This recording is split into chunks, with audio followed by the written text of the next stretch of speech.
Jaya Radha Madhava Kunja Bihari.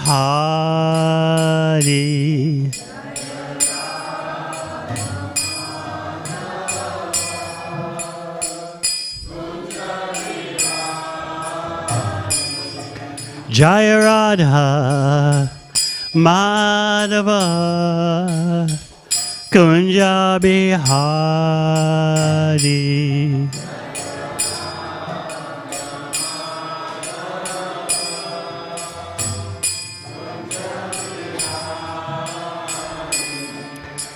Gopi Janabalabha Giridvaritari.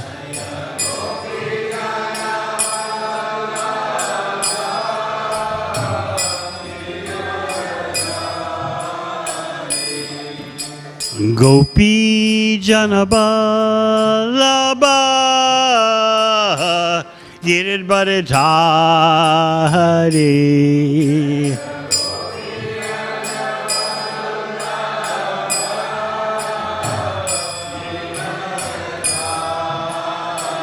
Yashoda Nandana Braja Janaranjana.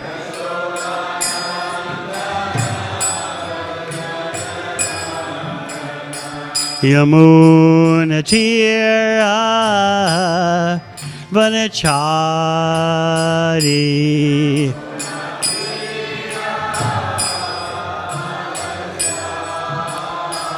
Yamuna Tira Vanachari.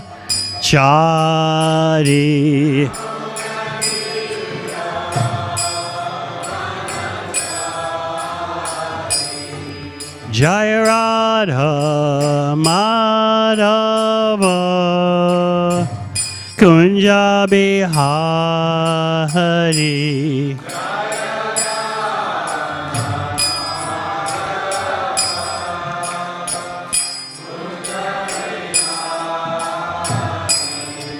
Jai Gopi Janabalabha Giridvaritari.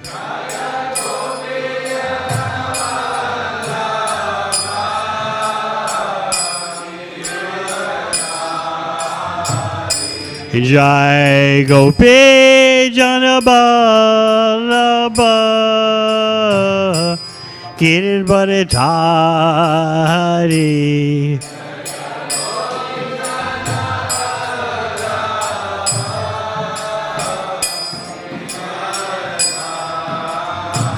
Yashoda Nandana Braja Janaranjana.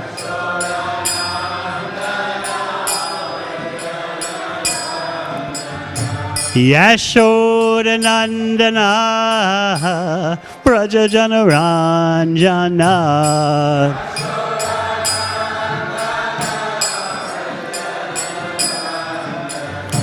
Yamuna Tira Vanachari.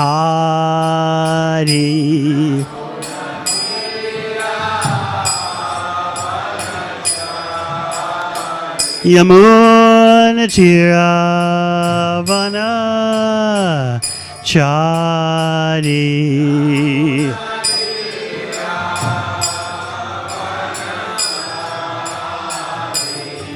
Jaya Radha Madhava Kunja Bihari.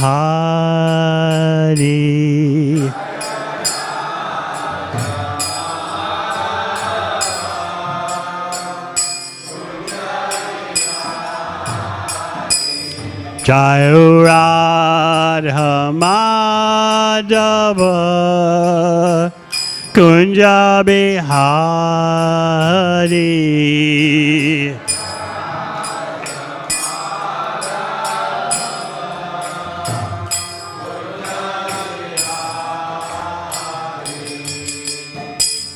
Jayam Vishabham Sabadarajakataya Stoter Satasi Śrīmad A.C. Bhaktivedanta Swami Maharaj Srila Prabhupada Ki Jayam Vishnupam Saparajikacharya Stoter Śrīmad Bhaktivedanta Saraswati Thakur Prabhupada ki Go Premanandi.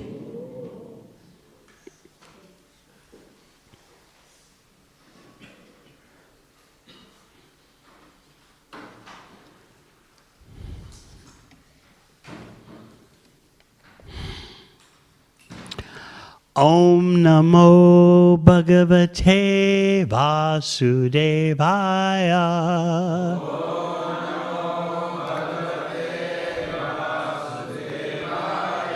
Om Namo Bhagavate Vasudevaya.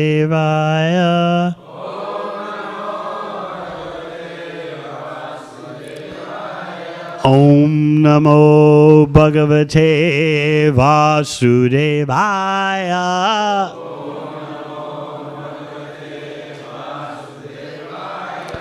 Śrīmad Bhāgavatam, 6th Canto, Chapter 18. Diti vows to kill King Indra. Text 26. Asasanasya tasyedam Dhruvam unnada chetasaha Marasho shaka indrasya Bhuyad yena suto hime Asasanasya tasyedam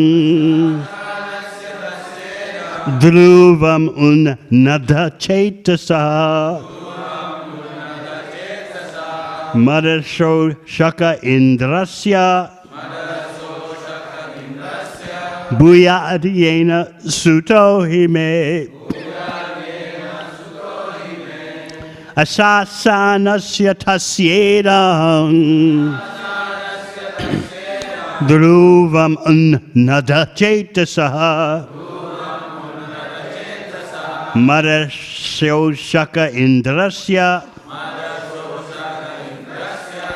Bhuyadyena suto hime.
Vaishnavis.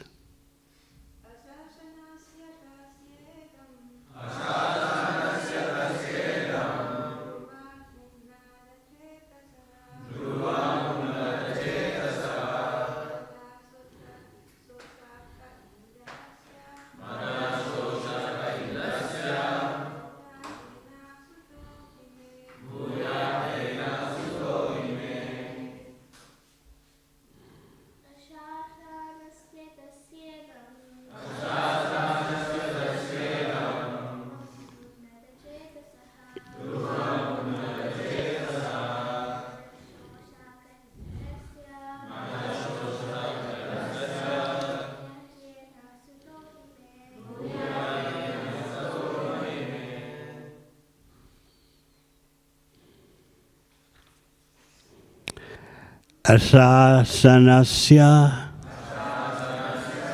thinking, tasya, of him, idam, this body, dhruvam, eternal, Unnata Cetasa, whose mind is unrestrained. Madashoshaka, who can remove the madness. Indrasya, of Indra. Bhuyat, may there be. Yena, by which. Suta, a son. He, certainly. May, of me. Diti thought, Indra considers his body eternal, and thus he has become unrestrained. I therefore wish to have a son who can remove Indra's madness. Let me adopt some means to help me in this.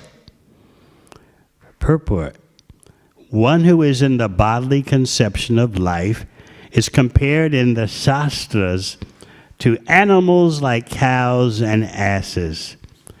Diti wanted to punish Indra, who had become like a lower animal. Translation again. Diti thought, Indra considers his body eternal, and thus he has become unrestrained. I therefore wish to have a son who can remove Indra's madness. Let me adopt some means to help me in this.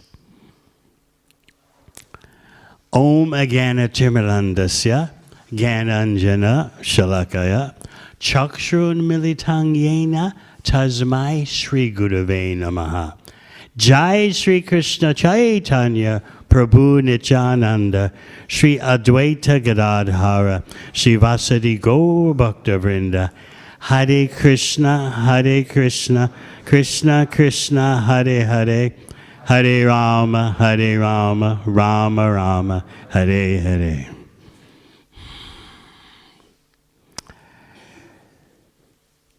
So we're in the midst of hearing Shukadeva Goswami answering Parikshit Maharaj's question. His question was coming from amidst the sages gathered. And they wanted to know, they were in fact very eager to know, how did the Maruts, 49 of them, assume the position of devatas, demigods, after having been born in Diti's womb? Diti, as you know, is the wife of Kashyapa Muni, famous for giving birth to demons. Just like Aditi is famous for giving birth to the devatas, the Adityas. So you have the Daityas and the Adityas. So the sages gathered around Maharaj Parikshit were eager to understand. From Diti come demigods? How is that possible?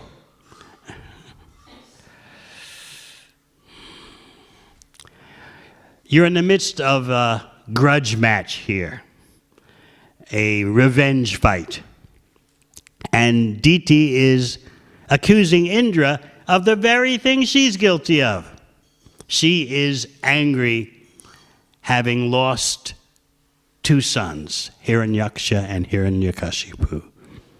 Now notice, she doesn't blame directly Vishnu. That much she has going for her. Usually the tendency, even of struggling devotees, is that when there's some reversal, they immediately want to blame the Supreme Personality of Godhead. We can see that in the case of the wife of Chitraketu. Upon the sudden death of her infant, amidst her ocean of lamentation, she's blaming the Supreme Controller. We may talk more about that later. But Diti at least has some tiny bit of sense control in that she's not fingering Vishnu as the culprit. What she's implying is that it was all on Indra. He was manipulating from behind the scenes. Even though Vishnu appeared to be the one who was the terminator, actually it was Indra. And therefore her wrath is focused on Indra. So she, as verse 23 says, she's overwhelmed with lamentation and anger. This is something for us to think about, because there'll be situations in life in which we seem to be drowning in an ocean of lamentation and anger.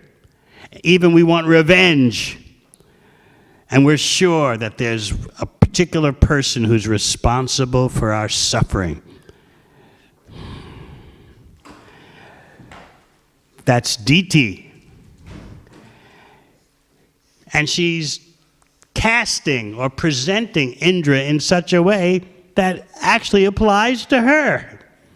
But she's presenting herself as innocent and faultless, and Indra, he's the one. Even though Vishnu was the terminator, it's actually Indra behind the scenes, trying to preserve his position. So she says, Lord Indra, who is very much fond of sense gratification, as if she's not. He's killed the two brothers, her two sons, Hiranyaksha and Hiranyakashipu, by means of Lord Vishnu. Therefore, Indra is cruel, hard-hearted, and sinful. And then, Shaye Sukham, I will rest peacefully when he's killed. This is material desire at its worst. The delusion that by fulfilling a material desire, whether rajasic, mode of passion, or tamasic, mode of ignorance, by fulfilling that desire, I can rest with a peaceful mind. I can happily sleep once my desire is fulfilled. This is material existence in the essence. Material existence means that I have material desires, and that means I expect them to be fulfilled. If my material desires are not fulfilled, I become frustrated and angry. And I just know for a fact that when my desire is fulfilled, whether rajasic or tamasic, then I can rest peacefully. Where does this delusion come from? Due to the spirit soul being covered, not touched, but covered by the modes of material nature, these crazy ideas are manufactured in the mind. That's why in the second chapter of Bhagavad Gita, Krishna talks about becoming free from the mental concoction of material gratification. It's something cooked up in the mind. Sometimes you can just catch your mind doing this. Actually, you should all the time catch it. But sometimes you get clear glimpses of how the mind is like a factory, just manufacturing these crazy ideas about how you will be satisfied through rajasic and tamasic endeavor. So as Krishna says, this is a mental concoction, manodharma. These precepts, these concepts are manufactured by the mind. And this is why at the end of Bhagavad Gita, this is one of the reasons why Krishna says, Sarva dharman parityajya mam ekam sharanam vraja. Shut down that factory, that manodharma factory, which is always churning out plans on an assembly line, plans for material fulfillment and satisfaction. Shut down that factory, Krishna says, and take my plan.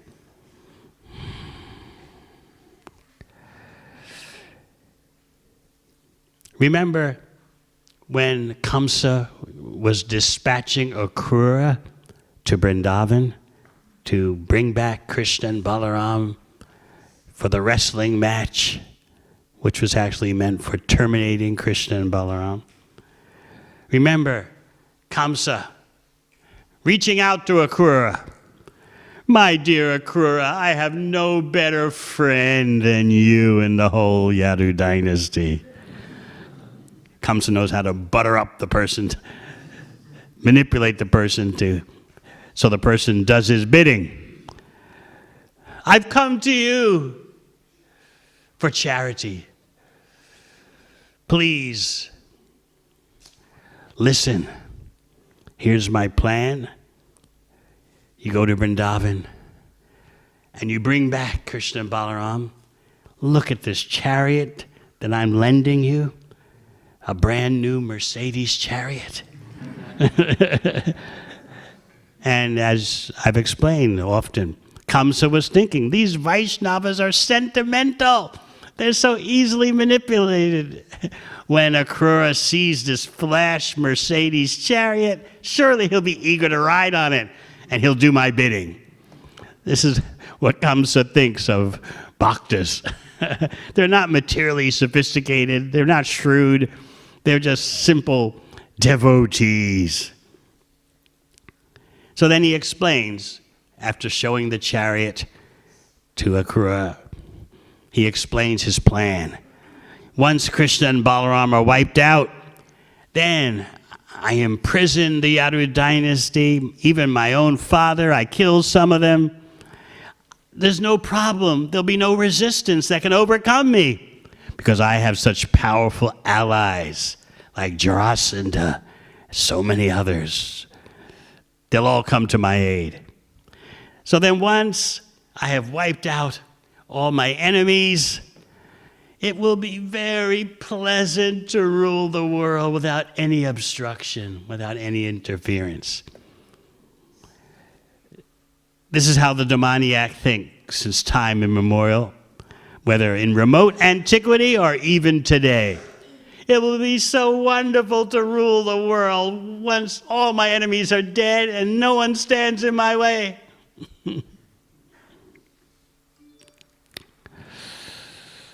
So Diti is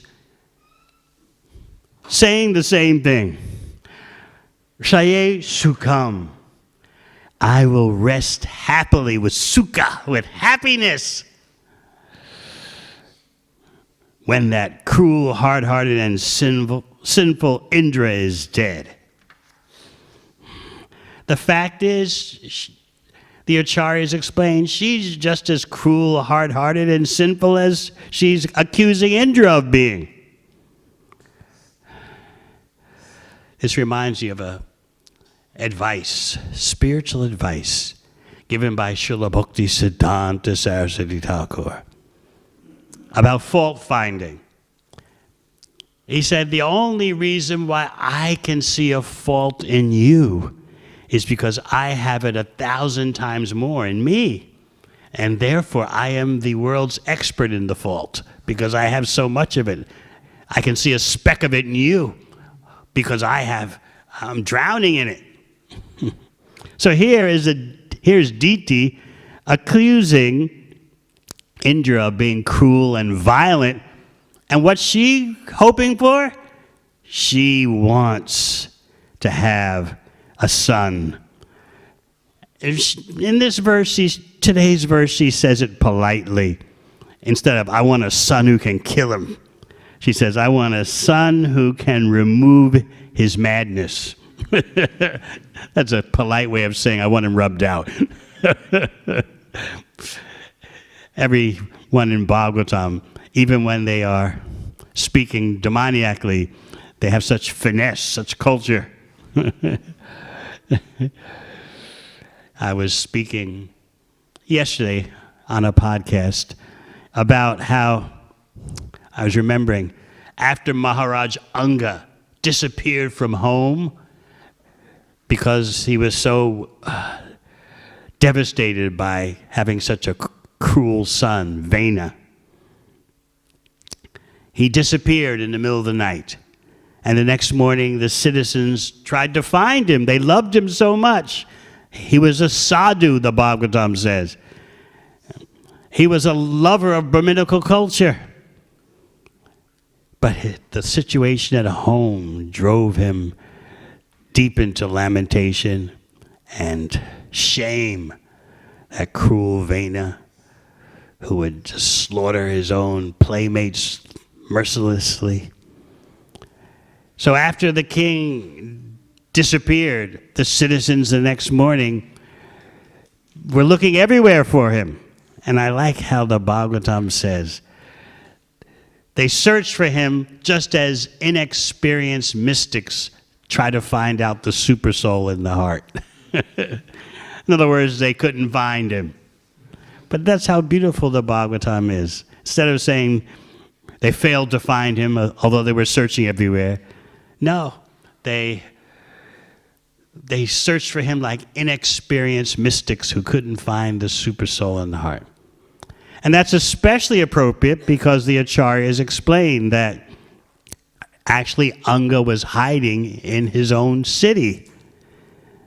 But the citizens were racing all over the world looking for him when, at least preliminarily, Anga was in the same city, but no one knew where. Just like the super soul is in the heart as our supreme friend, but we don't know that, we're not aware of that.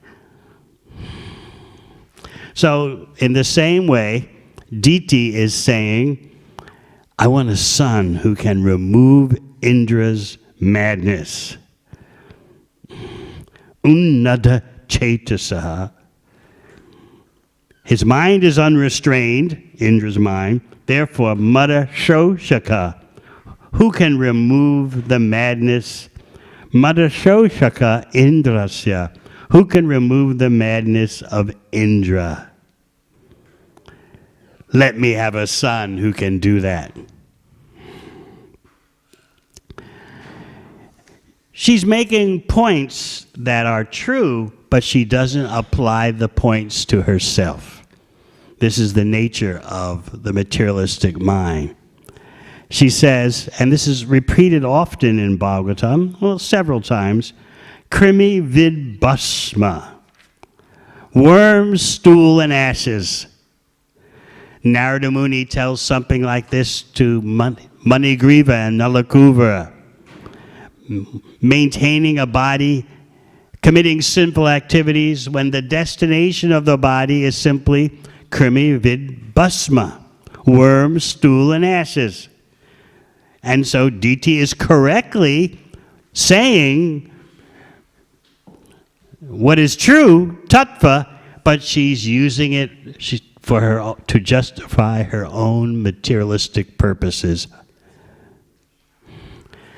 When dead, the bodies of all the rulers known as kings and great leaders will be transformed into worms, stool, or ashes. How is that? Worms, if the body just drops in the forest after a few days, the maggots appear in the body. Stool, if the body drops somewhere in the forest, dogs can come and eat it and turn the body into stool. And bhasma, if the suns burn the body, then the body just becomes ashes at the crematorium. So she's speaking correctly. Why kill others just to protect such a body? But here she is wanting that someone's killed. This is how bewildering material desires are. You can't see straight. Lust blinds us. Anger blinds us. So she's accusing Indra of not knowing the actual true interest of life. She says Indra doesn't understand that if someone's envious of other entities, he surely goes to hell. But she's super envious. But again, at least she doesn't blame Vishnu. She says it's Indra behind the scenes manipulating. So there are three things that we need to keep our eye on in this chapter. Number one, the birth of the Maruts from the womb of Diti. The Maruts, the 49 Maruts, achieved the position of Devatas. Number two, Diti is showing the same qualities that she accuses Indra of having.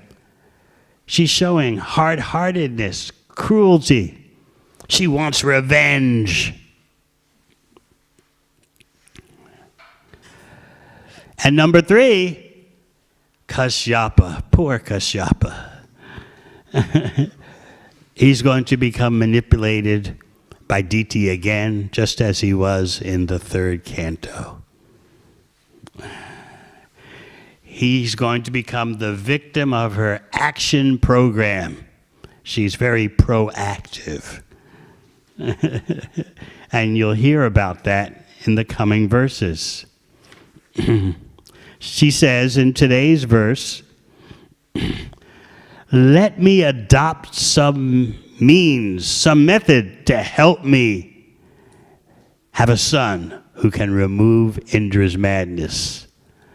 Let me adopt some artificial behavior so that my husband will give me a son, especially with the purpose of the son being able to kill Indra.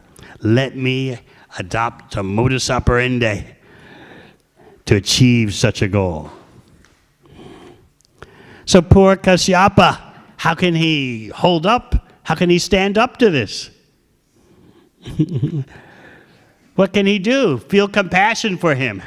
He's outgunned by his wife's conniving behavior. Now you might say, well, not conniving. It's natural that someone killed her sons, so it's natural that she wants to do something about it. She wants revenge. That's just the way it is. You know, that's just the emotional reality. She's not just having low self-esteem and drowning in useless lamentation, lethargy. She wants to strike back. So yeah, understand that. Understand her needs.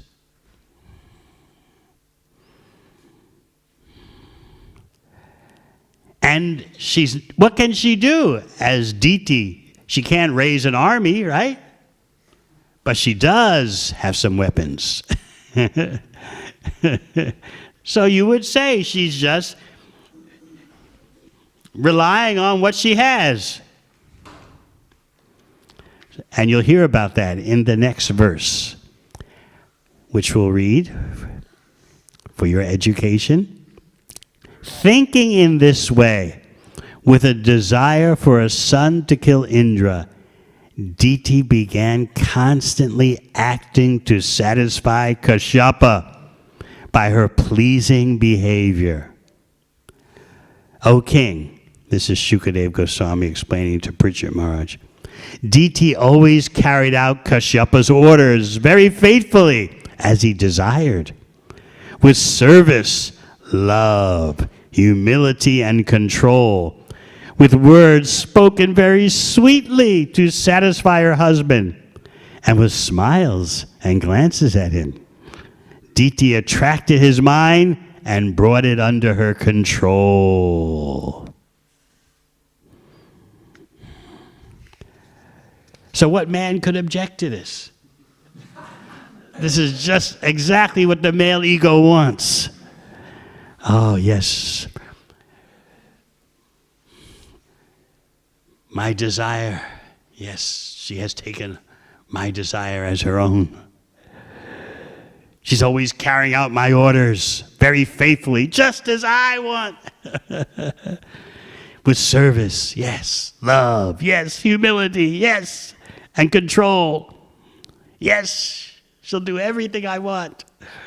With words spoken very sweetly.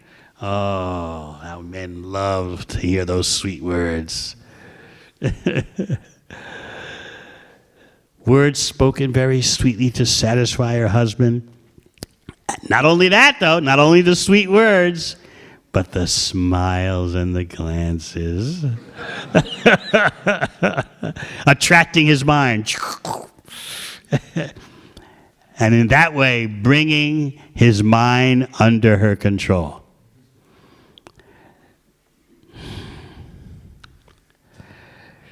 So this, as we hear in text 29, is artificial behavior. Because why artificial, you say? Sounds nice. It's what he wants. it's what Kashyapa wants. But there is a motive behind it all. And Kashyapa, you'll hear later in this chapter, is shocked when she throws her cards on the table. He says, yes, my dear, you can have whatever you want. You please me so much. And then she throws her cards down. Give me a son who can kill Indra. At that point, Kashyapa realizes he's been had.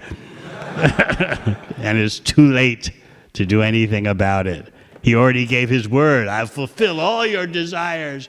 You are so wonderful. You are glorious. You make me feel like a natural man.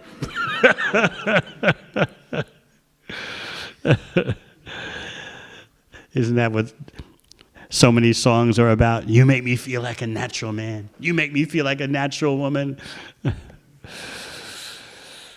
But now, Kashyapa will realize, later in the chapter, he's been duped.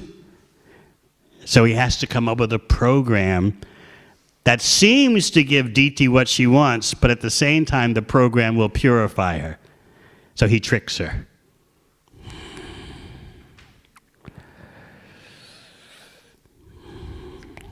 So you see, the Bhagavatam is full of all kinds of information, analyses. You should get into, when you read, you should get into the thought processes of these great personalities. And Diti is a great personality. She does get purified. Kashyapa strikes back. He's been victimized, and he thinks hard, and actually as a sadhu, he comes up with a methodology for seemingly giving his wife what she wants, but actually he's arranging for her purification. So the third significant point, number one, how can demigods come out of the womb of Diti? Number two, she's so envious. Revenge. She wants to get back at Indra. Yet, she accuses him of the very things that are polluting her heart. But she becomes eventually purified. That gives us hope.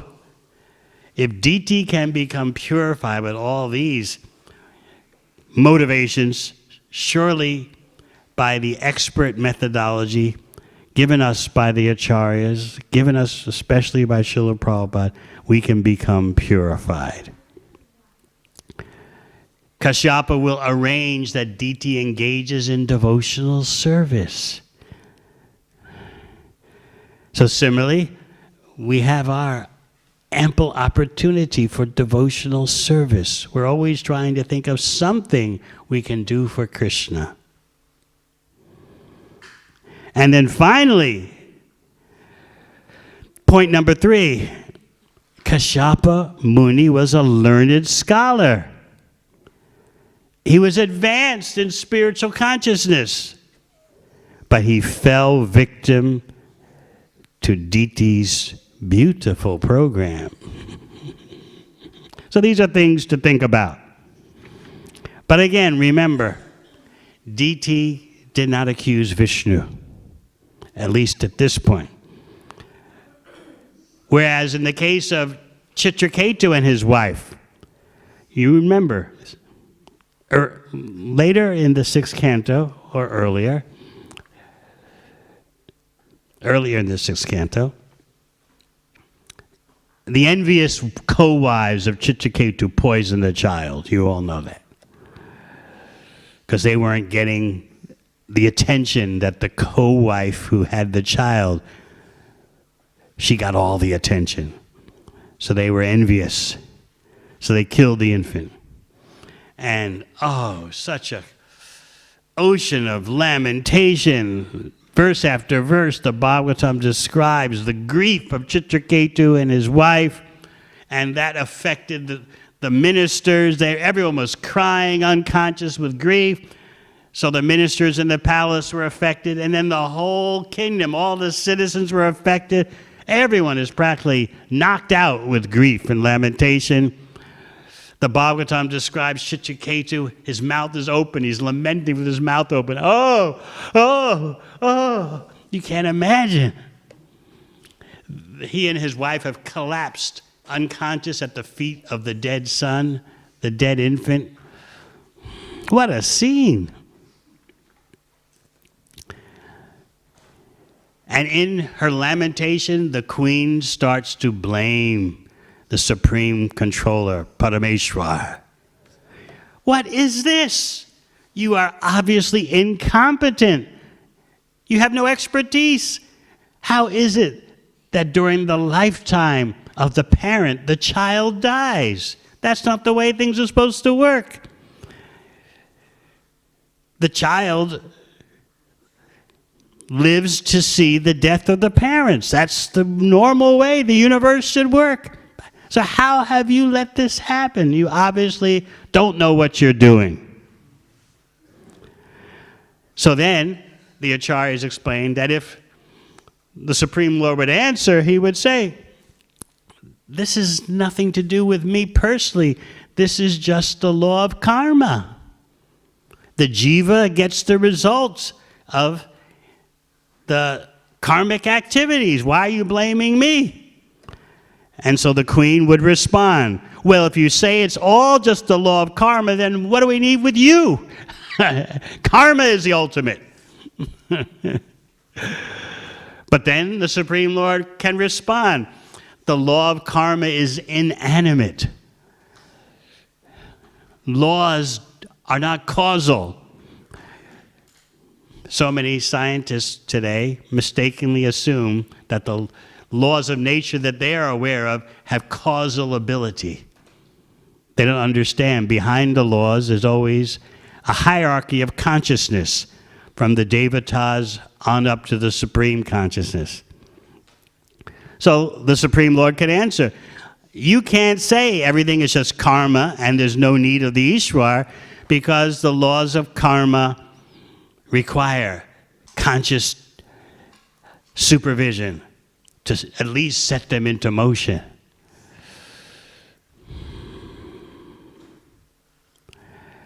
So in this way, the queen, in her devastation, is directly accusing the Supreme Personality of Godhead.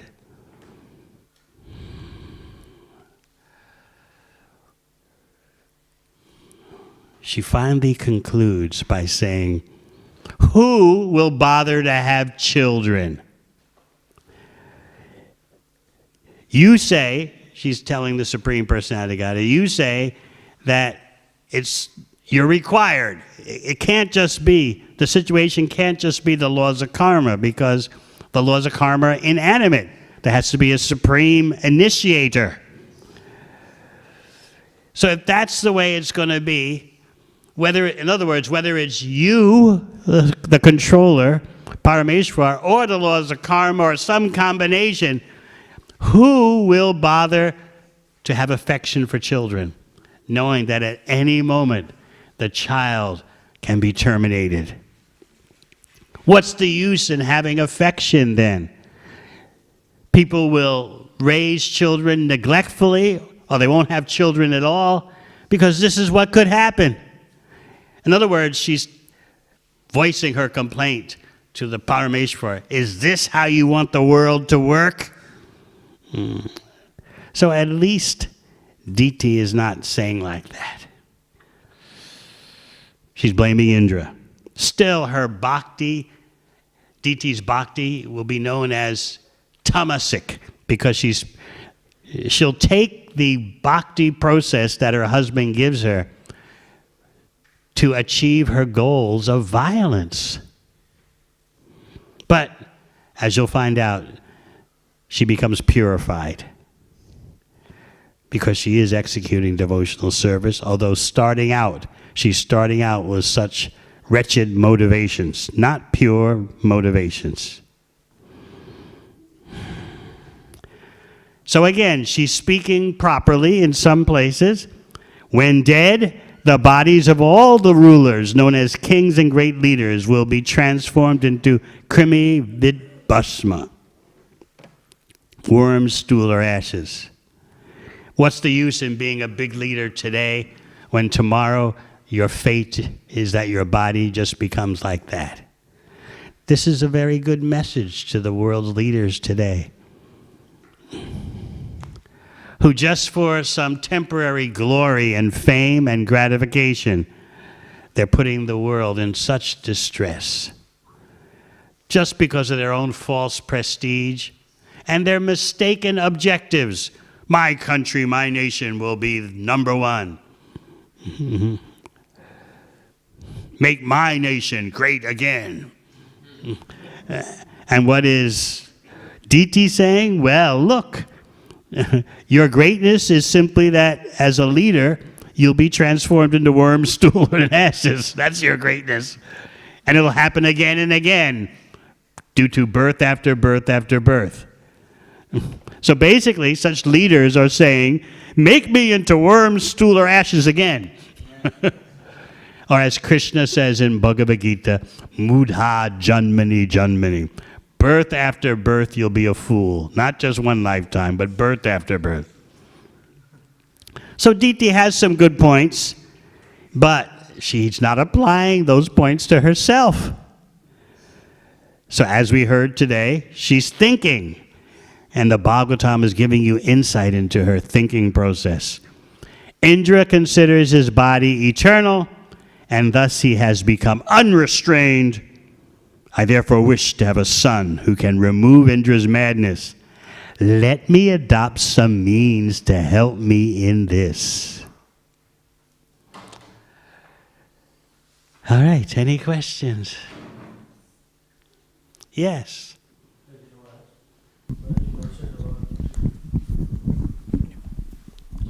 Hare Krishna Maharaj. Maharaj, you mentioned about Diti's mentality where she's saying, I wish to have a son who can remove Indra's madness. And then you related that point to Anga's, when Bhagavatam says that the citizens, they were looking for Anga, just like Super Soul. So in these two statements, what is there to learn as a devotees? Our dealings with another devotees, that should we use our words like very, I won't say diplomatically, but like very thoughtfully, or can we be straightforward? You can be straightforward sweetly. As Krishna explains in Bhagavad Gita, anudvega karam vakyam satyam priyahitam chayat swajaya bryasanam chaiva vanmayam tapa uchate. Austerity of speech. You don't say words that will agitate someone. You speak in such a way that you make your point, but you're not trying to have revenge. I'll get back at you to listen to this.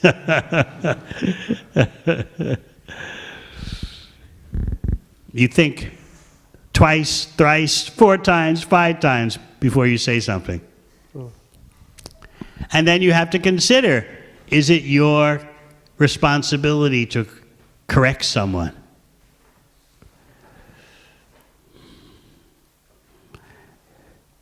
I've given the example before from the life of Srila Bhaktivedanta Saraswati Thakur. One of his disciples was going out of his way to correct others. And so Srila Bhaktivedanta Saraswati Thakur pulled him aside and said, is this your service? This is not your service to correct others. It's my service, and I can tell you it's such an austerity. Why would you want to take on yourself such an austerity unnecessarily? So we're not so eager to just lash out with our tongue. You should have done this. You didn't do that. if we can control the tongue, we can save ourselves from so many unnecessary situations of revenge, anger, then lamentation. Oh, I shouldn't have said that. As the saying in English goes, loose lips sink ships. Well, you know, sometimes you just want to say something, right?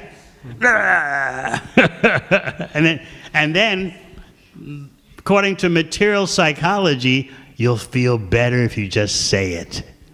You'll get it off your chest. I just got to say this, you know? You're full of yourself. So the Kali Yuga culture tells you when you feel something, you act on it, whether it's lust or anger, and then you get it off your chest, and then there's peace. Just like Diti is thinking.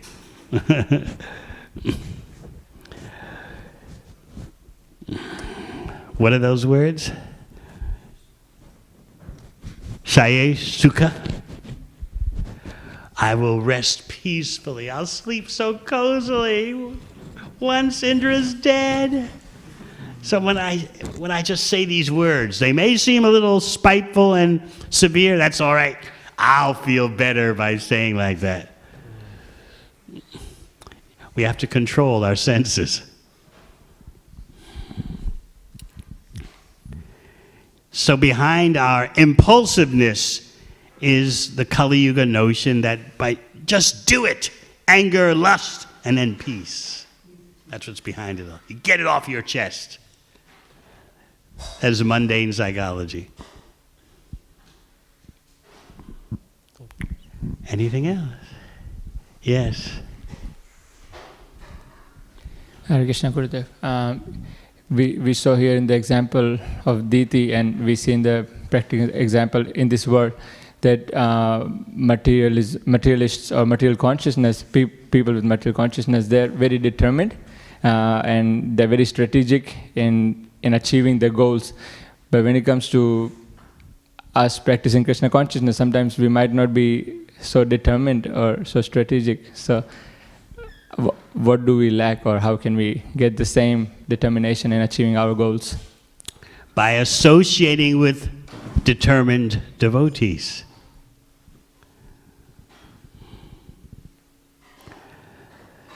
Maybe there was never a time in your life when you were materially determined to get something. Like come from India to Australia. You were determined. You overcame all obstacles, right? To achieve the lucky country that's about to go into recession.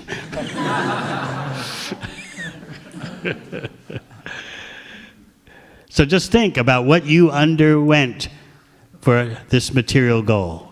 Of course, your coming to Australia turned out to be a spiritual goal by Lord Chaitanya's mercy. But remember, all that you endured, all that you went through, right? Now you have to do at least that much for Krishna. Better you do more. Thank you. Better you do more. But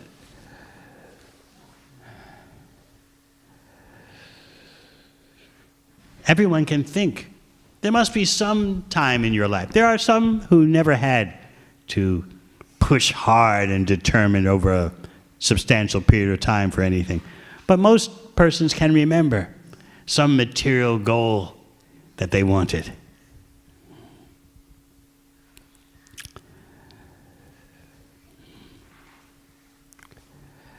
I remember one of our temple presidents, illustrious temple presidents in Australia. He was a brahmachari long ago, and there was one lady devotee in the temple who saw that, rightfully, that he's such a wonderful devotee, and she wanted that he marry her.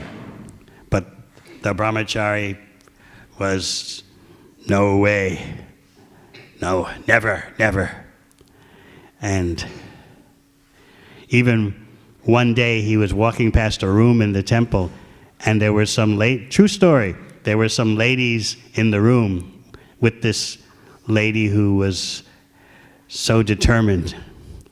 And they were telling her, just be patient. Don't give up. Just bide your time. Just wait for the moment. Be determined. She waited 9 years.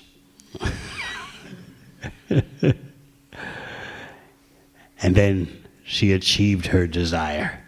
9 years. She even went to another temple.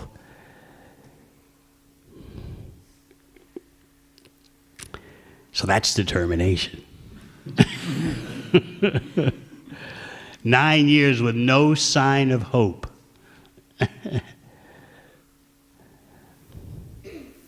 I remember because after 9 years, the brahmachari told me, okay,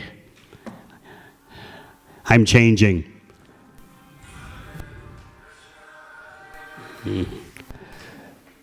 So he asked me, please call her up and tell her. So what, you want me to do that for? I said, for 9 years you've ignored her. He said, yeah, it's true, but now I'm ready. So I called her up. She had gone to another temple just to try to forget him, which she couldn't. And I called her up and said, guess what? So she couldn't believe it, but she wanted to believe it. Really? Unbelievable, but I want to believe it. Anyway, they have been married for over 20 years. So that's determination.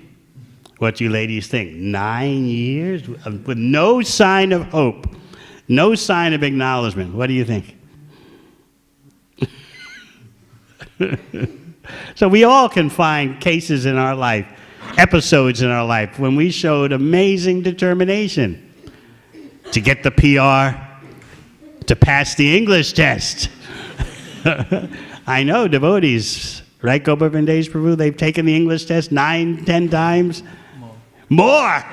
What's the maximum number with the world's record? What is it? 45? 60 plus. Huh? 60 plus. 60? Oh my goodness, I thought it was maybe 10 or 60 times. That's determination.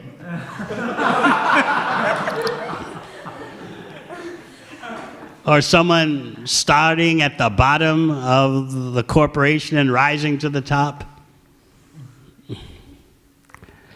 We all have examples of such determination. Certainly we can do at least that much for Krishna. So Diti is teaching you determination. Let me adopt some means to help me in getting what I want. Anything else? Yes? Hare Krishna Maharaj. In the context of Diti saying a few things but not really applying that thought to herself, the point you were making, that sort of resonated with me. When we are trying to do outreach, it can happen that we are saying a few things that you should be doing this, you should be doing that or something, and then when you reflect on it like, oh, I myself, I'm not doing that. So my question is there hope in those circumstances that we keep doing that outreach and we keep saying those things, knowing very well that we are not practicing, and then slowly will we get there? Is there hope? While saying those things, you tell yourself, I'm going to do this even better. That's one of the benefits of doing outreach, is that just like when you're distributing books, it happens to me all the time. I'll show someone something in the book, see this, and then the book says this and that. And then while I'm saying that, I'm telling myself, hey, this sounds pretty good. Wow, I need to read this section of Bhagavatam more. And you can always chant Hare Krishna better and better. So you're telling someone, chant Hare Krishna. And then you're saying to yourself, well, what about my chanting? How can I improve my chanting? Or here's another one. Chanting Hare Krishna solves all problems. And then you look at yourself,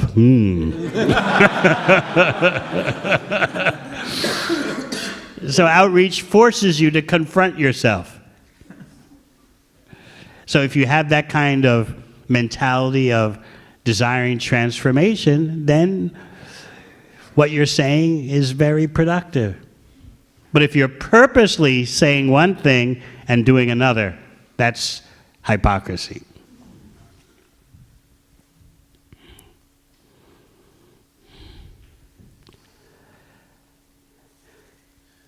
Yes, I know. Thank you for the very nice class. I said it for you.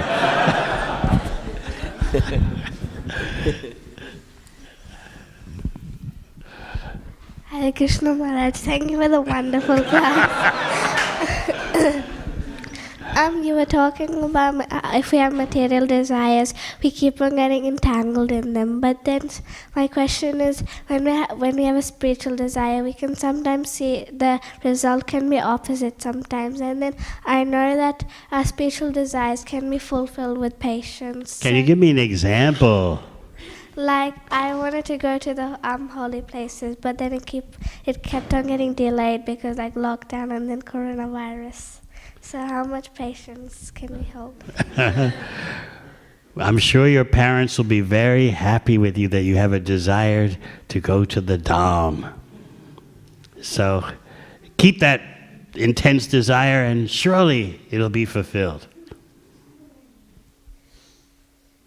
And then one day when you're much older, you'll be able to go on your own. That's what you're waiting for, right? Not that much. So your parents have instilled in you, they produced in you such a desire to go to the Dham. So obviously they're very good parents, and so you have that strong desire, and wait, just having that desire is purifying.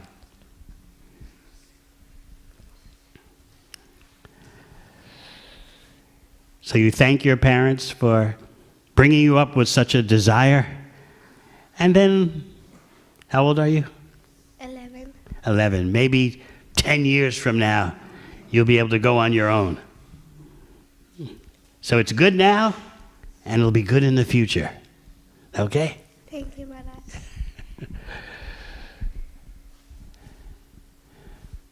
Yes. You're back. When did you come back? 2 weeks back. 2 weeks. Somehow or other we survived without you. Hare Krishna. We see this Diti have a program, and then then we see Kashyapa Muni had a program for her. Similarly, sometimes the mind comes up with a program, and then we give in, and then we give the mind the Krishna consciousness.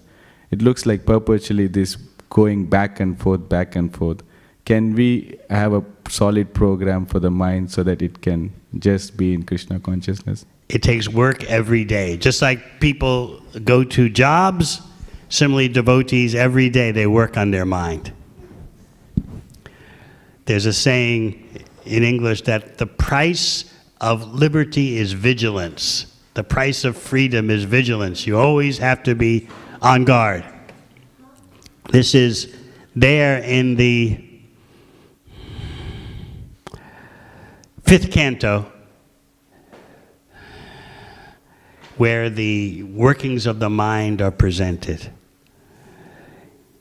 And we're told that we always have to be on guard. We can't trust it.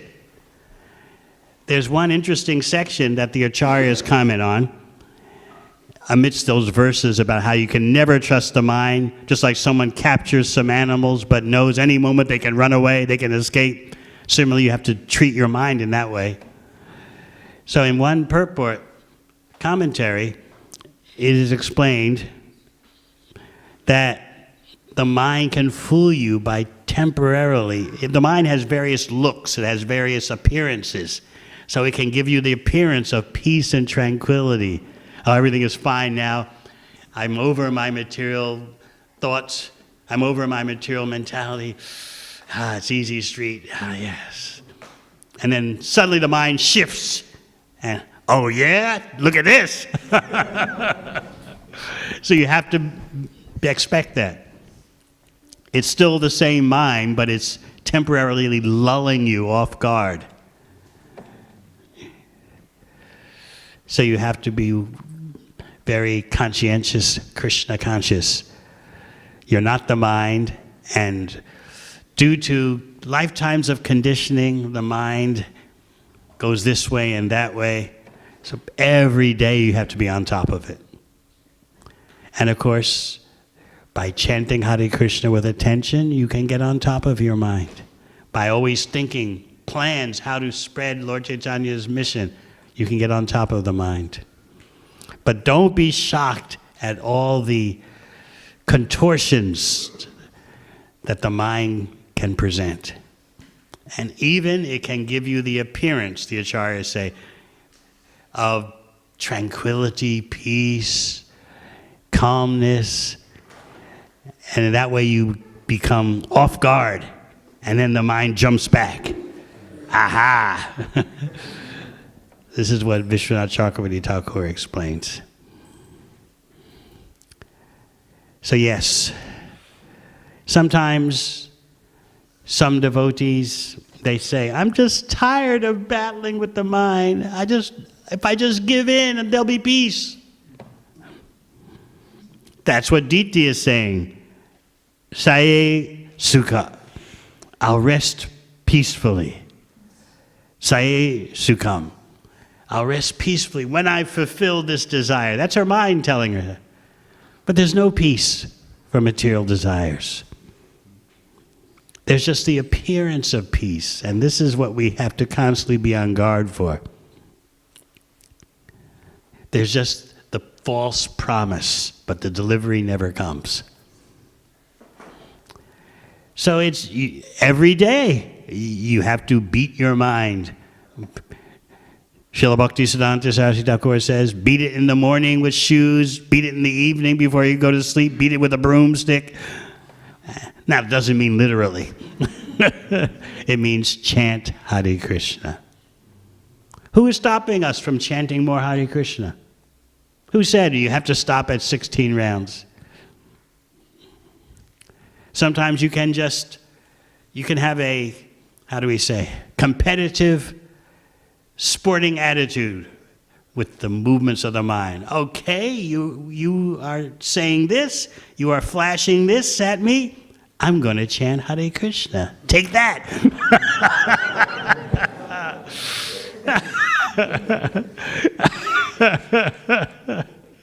Sometimes it's like a boxing match, you know. You're bugging me, I'll bug you. I'm going to chant Hare Krishna. That's victory. Param Vijayate Sri Krishna Sankirtanam.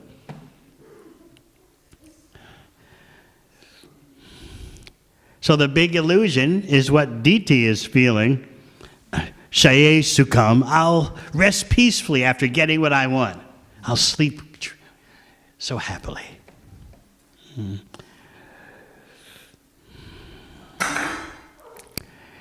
To resist that propaganda, it takes daily practice. And so sometimes, as I was saying, devotees think, oh, the struggle's too much. If I just give in, then there'll be peace. Material existence is a struggle. What does Krishna say in Bhagavad Gita? Manasastan indriyani prakriti stani karshati. You're struggling in the prakriti stani. We're struggling in the oppressive material atmosphere with our five senses and the mind. Why does Krishna say it's a struggle? He doesn't say there'll be peace once you give in. He says, no. You're in material nature, you must struggle. There's only the promise of peace. Basic Bhagavad Gita. And then Śrīmad Bhāgavatam elaborates on Bhagavad Gita. All right, thank you very much. Hare Krishna.